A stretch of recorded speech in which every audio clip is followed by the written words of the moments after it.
He's done it! 4! Balotelli! Aguero! Cahill! Cahill! Tim Cahill has done it again! What a goal by Tim Cahill! Hello everybody and welcome to the Premier League Nightclub Podcast. My name is Damon and with me I have Woody. Woody, we're back for episode 4 of the Nightclub mini-series. How are you? Good, mate. I'm very good. I'm really excited for this one because we picked the topic last week. And it's a good topic, isn't it, Damon? I'm really excited because this brings back memes, and I think that's exactly what we're trying to do during this isolation period, is bring back as many memories as we can. And I'm so excited to get stuck into this one. Mate, I've noticed that through my research, I'm learning just as much as reminiscing, because a lot of these teams that I looked at in the research, we were probably barely born, or if we were only 5 or 6 years old. So you sort of get a better understanding on what it was like around the late 90s, early 2000s and so on. So yeah, I'm learning just as much as reminiscing during all this. Yeah, I know we've definitely got one team that is probably right around the time that we were born, long before that we got into the Premier League. But for the rest of the teams, really, they were sort of in our era when we sort of started watching, when we sort of started really supporting. And just to see the league, how it's changed, especially over the last decade, is really interesting. And I think it just bodes well to see where it's going to change for the next 10 years as well. We're definitely going to have special seasons like we did with Leicester, and obviously they're not a team we're going to be talking about today because they certainly overachieved rather than underachieved, but certainly some similar team or some teams in that similar time frame. But Woody, there are some teams that had their own seasons around that 2015, 2016 era, isn't there, Woody? So I think as a part of this intro, it's probably worth mentioning the special time we had during our Sunday league and how we certainly didn't make the most of the opportunity. Nah, for sure. So we played straight out of school. We graduated 2015, end of 2015, and 2016 we joined our school's team for old students, which is the Old Trinity Grammarian Soccer Club, the OTG SC, and the maiden season we were all pretty fit coming straight out of school because we've all played school sports, but also pretty raw, very raw as well. And I think we've been playing futsal together as a team, everyone that joined the club for about 2 years, and so we played well together as a team, but we didn't know how we were going to gel with the other characters or other people that we were going to sort of play in this team. And it was a funny season, Damon. We came third, but we should have probably won the league. I must say that the phrase characters is a good way to describe the team. A lot of characters. Yeah, you're right, Woody. We should have probably won the league. I think on the final day of the season, we sat second, and it was really tight between the top three, but we were playing top of the table, so we needed to beat them to win the league, and we were 2-0 down at half time, and I think we came back, hit up 2-2, but then when we decided to go for it late and try to win the league rather than finish top two, because a draw was enough to keep us second, I think, and we conceded out the back door, and that dropped us down to third. And that team, obviously, that we lost to ended up winning the league. So there's obviously lots and lots of things that happened during the year, such as some incredible goalkeeping by a certain someone. And Woody, you've written here in the notes that you bagged 18 goals. Yesterday you told me it was 21, but I would be surprised if it's more than 10. I don't know, what planet are you on, mate? You did not score 18 goals in this season. Mate, do you know what? It was either 17 or 18. I've gone for 18. I actually put in 21 before. But I know I definitely didn't score 21, but I can tell you it was definitely around 17 or 18, because I think I bagged 4 braces for the season, and the only time I scored more than 2 goals was when I scored 5 goals, and that was, I'm pretty sure, against So you were stat padding, mate. No, mate, I was a gun. I was leading the line. I was playing left wing, right wing. Mate, I was a freak. I was freak in nature. And it was funny because straight out of school, I was a bit podgy as well. So you just see this little meatball running down the wings. And I'd played rugby for 6 years. So it was, mate, the amount of yellow cards I think I got for the season. I should have been suspended, but because I think I was registered under someone else's name. So Yeah, I was about to say paperwork wasn't really a thing. it was not a thing at all. I paid my club rego, I think, like 3/4 of the way through the season. So we sort of got conned into paying overs for rego, as you usually do in Sunday League. But yeah, Damo, the characters we had in the team were pretty funny. Pretty funny. Right, there was some absolute, blokes who thought they did, instead, what were we, State League 5 or something? A few blokes in that team who thought they should have been Premier League. I've looked it up, and we were actually Metropolitan League 7, Northwest. So, that's... So probably about a good 10 divisions lower than I thought. Yes. We were so crap. But yeah, Damo, you got conned into playing keeper that season. Yeah, I did, and I remember. I think we might have mentioned this on a previous mini, but we didn't have a keeper come round one, and I had a little bit of experience, so I was sort of got conned into it by you blokes. Made a few unbelievable saves, and then by the end of the season, I was wanted in the Resi's team and the first team, but stuck loyal to the boys as I do, and could have been an unbelievable year, but unfortunately. We slumped to third, and we never went back, did we? No, we never. Don't even think we went to presentation night.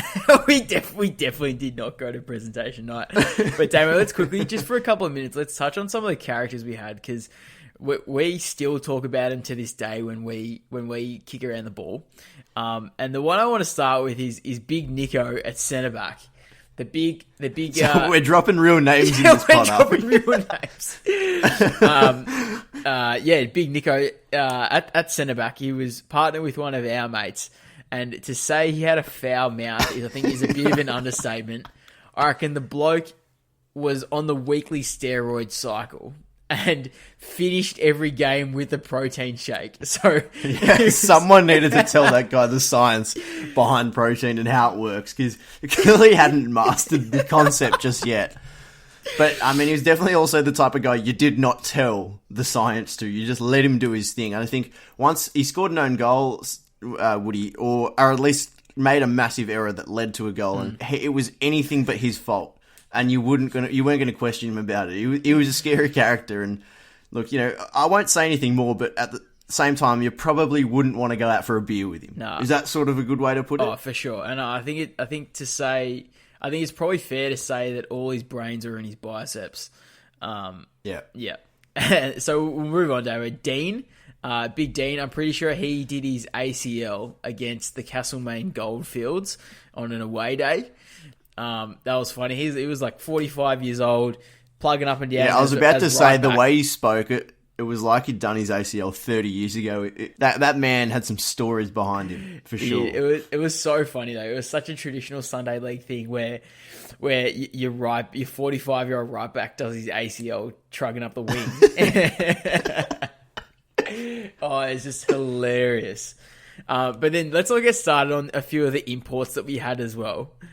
We had someone's cousin from Greece who was staying for the year. He was studying, and I'm pretty sure he was a Greek radio host or something.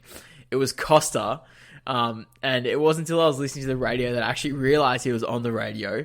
He was so shit. We just had to stick him up top every time he came on. We had to change to a 4-4-2 because he was just too slow and too fat to play a single striker.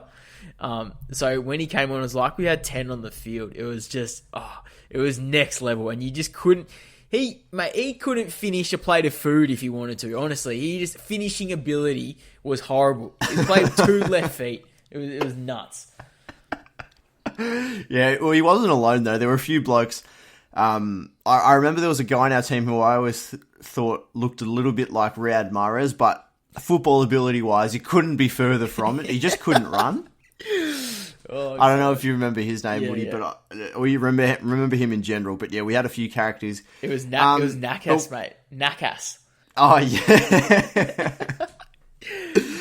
Oh jeez. Alrighty, Woody, we've rambled on for about 10 minutes about our own team, and so I think it is now time to talk about Premier League football, and that's why we do this show.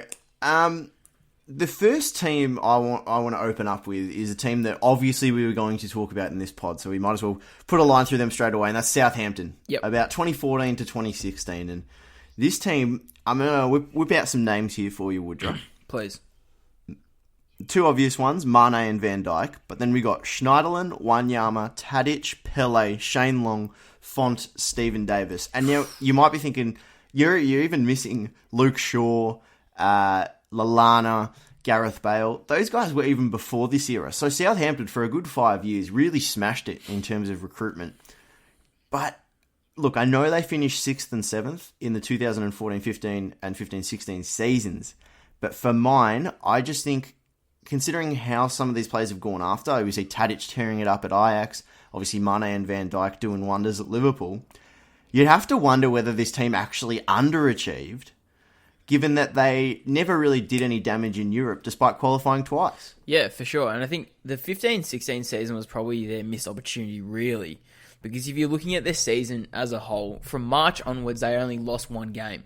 And that was to the eventual champions in Leicester, the mighty fairy tale. But I guess if you take the 6 weeks away between late November to the end of the calendar year in 2015, the Saints would have finished second. So if you're looking at their season, it was really two sides of the year because their 2015 was completely different to how they started it and finished their 2016. So, you know, if they had the run they had at the end of the season, probably at the start, it would have been a different story for them. And of course, they finished 6th that season, so they were not that far off as well.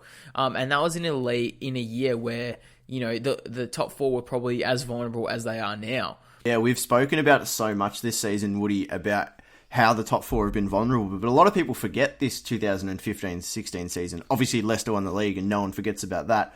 But I'm more talking, I think, Liverpool and Chelsea finished lower than Southampton that year. I mean, that's just unheard of, and probably won't happen for a long time. And they were only a couple of points off Man United, Man City in 4th and 5th. So, you know, this team with a little bit more consistency could have done a lot more damage. And I look at their League Cup, their FA Cup, and European runs. They really didn't do much with them. And when you have a team like Southampton did, you almost need to, if you need to maximize it, and you need to cash in and get your silverware now. And they weren't able to do it. A 4th round exit and a 3rd round exit in consecutive years to Crystal Palace in the FA Cup. Consecutive 5th round exits in the League Cup. One to Sheffield United, who were in the 3rd division at the time, I'm pretty sure. Yeah, I think they were also League One, I think. Yeah, and they were hammered by Liverpool in the League Cup in 15-16. And of course, they didn't even get through qualifying in the Europa League in 15-16. So their cup runs weren't fantastic. And you'd have to say that much weaker teams have won cup competitions. Oh, for sure. I think of Wigan back in 2012-13. They got relegated what a story and that won was. the FA Cup. What a story that was. So, yeah, you just have to wonder that despite cashing in, obviously 75 million for Van Dijk, I look at a guy like Mane, 34 million.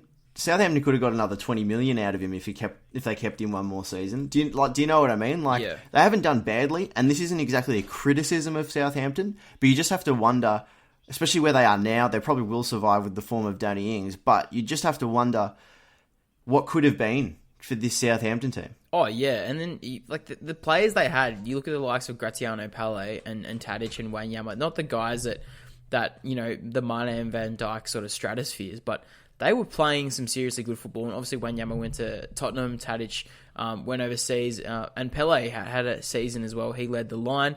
Like, they missed opportunities. They missed some serious opportunities because, you know, they had a really solid team, and unfortunately this Southampton team was probably, I guess, raped and pillaged for the best part of probably 3 or 4 years post this as well. But they really became the gold mine of the EPL, and I guess almost top of Europe as well, with the players they had going overseas and going to bigger clubs. But yeah, just lost opportunity, Damo. For sure. All right, Woody, I want to move on to the next one, and it's a team that I found incredibly interesting looking at, and that was the Chelsea team just before the takeover by Abramovich from about 2000, we'll say, to 2004. I know Abramovich came along in 2003, but I feel like it's important to add that 2004 year in it.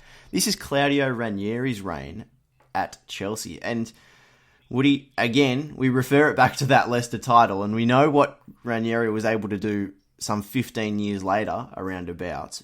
But you'd have to say his time at Chelsea was another what could have been. Yeah, and it's interesting for us looking back because we're sort of digging out research because we weren't really around or supporting to see this. But when you do have a look at it in depth, you just seriously wonder how the hell did Ranieri go 4 seasons without a trophy? You know, he lost the FA Cup in 2002 to Arsenal and then lost to Monaco in the semis of the Champions League in 2004. But the players he had playing, under him, the likes of Makelele, Petit, Gallas, Lampard, one Sebastian Veron as well. Mate, he's some of the best players in Europe at the time as well. So you sort of really have to question how did they not go further, or how did they not win silverware during this time? Because Chelsea had such success in the late 2000s that their team wasn't that unchanged from this 2004 spell. You know what I mean? Yeah, you'd have to say that once Jose came along at the end of the 2004 season, you look at their signings. They picked up Petr Cech, Ian Robben, and Didier Drogba, and obviously we know what those three went on to do.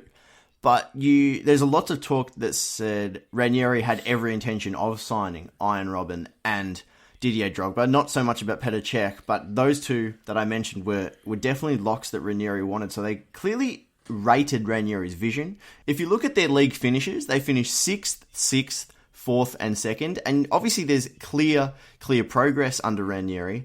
And that season they finished 2nd was the year Arsenal went unbeaten. So, sometimes it's just your timing is unlucky.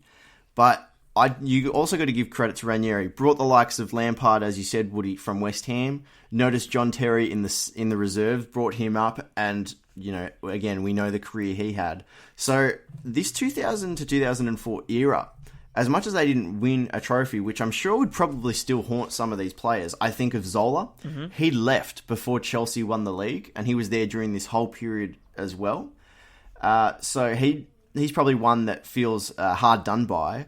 But you'd also have to say this era set the foundation for a purchase of Chelsea Football Club, and of course Jose Mourinho coming and winning 2 leagues, an FA Cup and a League Cup in his first spell there, I should say. Yeah, and that's the thing. Like, unfortunately, you look at these teams, and they fall victim to some of the greatest seasons of all time, which almost discredits their seasons, because obviously no one remembers second.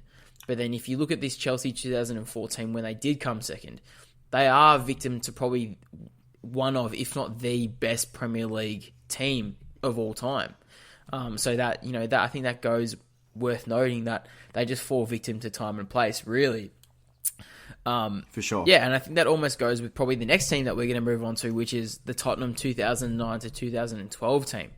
And that's Harry Redknapp's Spurs.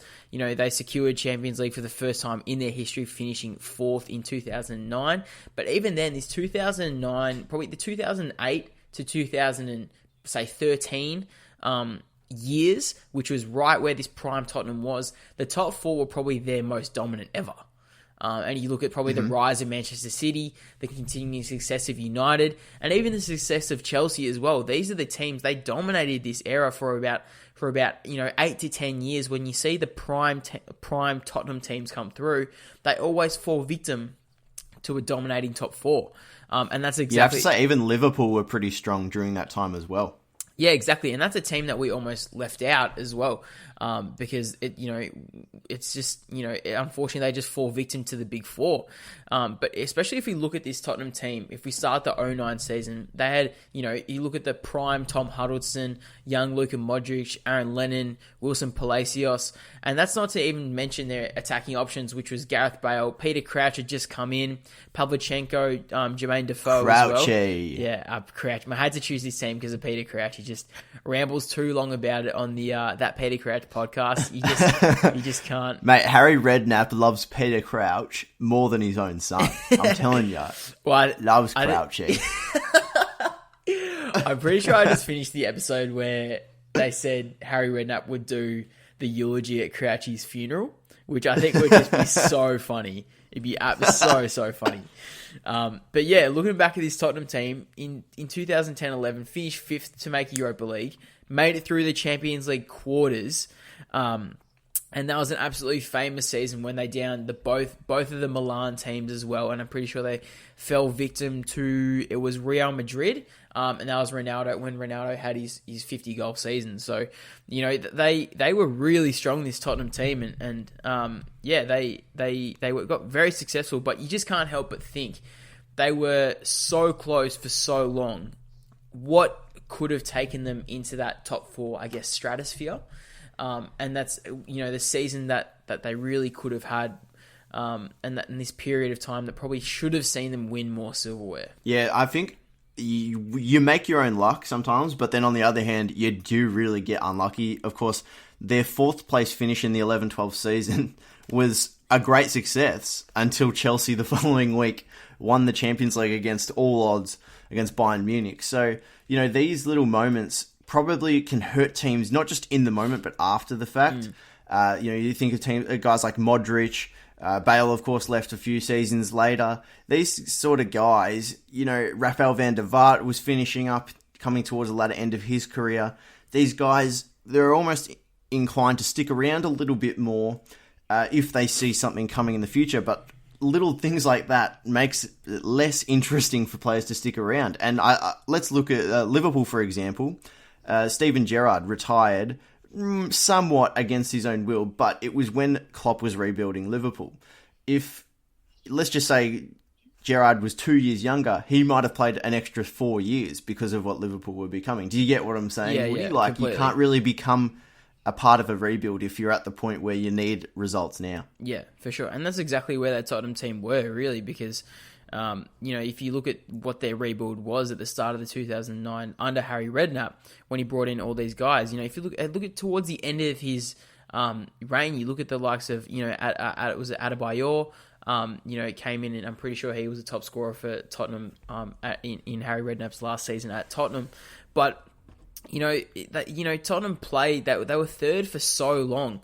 And then just only a couple points behind the Manchester clubs, and you know there was much speculation as to whether they could mount a title challenge. But you know, come late Feb, really, like, seasons collapse, and we've seen so many historic teams, you know, where their seasons collapse in late Feb or you know, early March, and I think that's such a defining period. And if you can't get through that, then you're probably not worthy of being a good team, really, if you're going to collapse so late.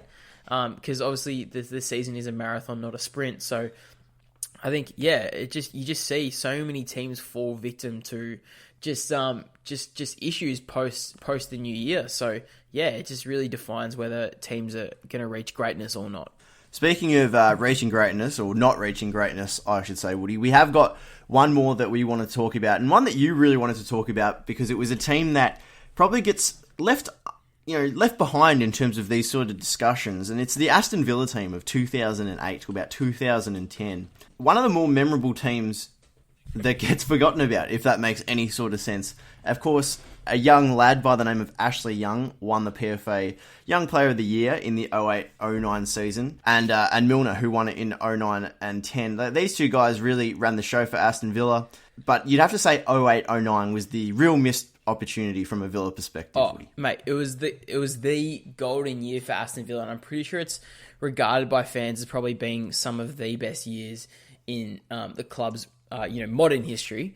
And anyway, in the middle of Feb, you know, Aston Villa were 3rd, and that's something saying to have this Aston Villa team that were 3rd. They were 7 points clear of Arsenal in 5th, and you know, if they had the consistency, they would have made it through to Champions League. But they went on a pretty, you know, famous run where they didn't get a win for, I guess, months. And they gave up their Champions League spot, and it took the Gunners less than a month to make up the ground to reach 4th. I think that will remain as probably the biggest year of disappointment for Villa fans. And when you ride the roller coaster of the Premier League, you get these sort of stories. And that was exactly the case for this Villa team. They had so much promise, and if they just had the consistency, they would have been in the Champions League, and who knows what that would have done for the fortune of the club. That probably would have reshaped the top 6 for a few years to come as well. And obviously Villa are probably going to get relegated this season. They're looking extremely likely. It's just the fortune of the Premier League, really. And Damon, not to mention, I know you mentioned Ashley Young and James Milner as well, but a young Gabby Agbonlahor as well. Yeah, I was about to say, a few absolute weapons in this lineup. Yeah, Emil Heskey. Was he there? Yes, John Carew as well, the big, I'm pretty sure he was Norwegian back in the day. He was huge as well. And then Martin Lawson in defence. And I think a lot of people go without recognising the impact that he had on the Villa club. He won the Champions League with AC Milan in 2003 and the Serie A in 2004. And he had the captain armband for that 09-10 season, and also I'm pretty sure the 08-09 season as well. And he was a monster in defence. Was right up there in the Premier League team of the season voting as well. Yeah, this Villa team, far out. You just look at the names. They got it right. They really did get it right around this time. Yeah, they did. I was just about to say that they got real close to some silverware. Semis in the FA Cup, runners up in the League Cup, and they made it the Europa League 3 times in a row. So they really, it's one of those things where we almost forget, especially as we were probably young fans at the time, about 10 or 12 years old, you forget about how consistent Aston Villa and the Southamptons were.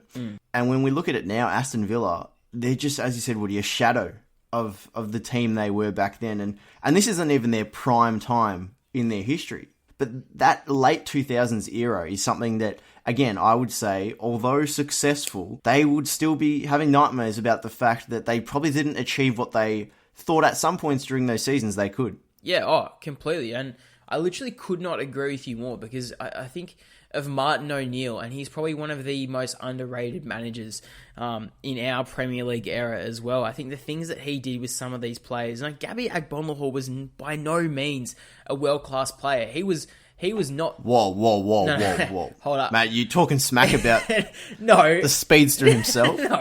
No, I'm just saying, if we're being realistic, Agbonlahor, cult favourite, Villa hero, but realistically, he was not a top 4 striker, right? But the things that Martin O'Neill was doing was making him, play the best of his abilities and really push Villa up the table. Even what he did with their captain Martin Lawson. Lawson came in from Milan, and he was a hack for 3 years. He played 30 games in 3 years. 30 games. And then to give him the armband as well, clearly Larson's not a bad player. He won the Champions League with AC. So to give him the armband as well, it's fun fact, Damo, what he actually did with this guy that turned him into one of the best central defenders in the league was he said to him, all right, you got the armband, but you know what? What happens from Monday to Friday in terms of training, you figure it out yourself. If you want to train with the first team, you can. But if you don't want to, go do your own thing. As long as you're fit for Saturday, you have free reign completely over how you train. Which I thought, which is something you probably don't really hear about these days. But oh, no way. Yeah, and just to hear that, I think, Martin O'Neill did wonders with this Aston Villa team, but far out, what could have been. All right, Woody, I reckon that wraps up the teams that could have been episode. Another successful mini, I would have thought. Does pose the question, though, what do we talk about for the next step? You got any ideas? That is a good question. I did have an idea during the week, but I completely forgot about it. So have you got any that come to mind? Well, one I sort of thought could work. Iconic title races, or title races in general. So I'm talking like ones that went down to the nail. Talking about key moments in the season. How does that sound? Yeah, sounds good. All I can remember is City clinching the closing day title over United back way Something tells me that might get a mention in next week's episode. But yeah, I reckon that could be a good one. And we could make it just races in general. So top 4 races, relegation battles, we'll talk about the lot. Yes, I would love to chuck in some relegation battles as well. Too easy. All right, well, we'll lock that in for next week. Woody, I'm out of here. If they want to hit up the socials, where can they find You us? can find us on Insta at Premier League Nightclub. And Damo, where can you find us on the Twitter? At PL Nightclub, or just search us on the Facebook, you'll find us. And also, Woody, we've got episode 39 coming out within the next week, so keep an eye out for that. It will be around. And there's another, we'll say, gift for the listeners. Is that a good way to put it, Woodrow? I think we can definitely say that we've got another Aussies Uncovered coming on. Too easy. Hope everyone had a nice Easter. I'm out of here. See ya. See you guys. Cheers for booking at the Premier League Nightclub.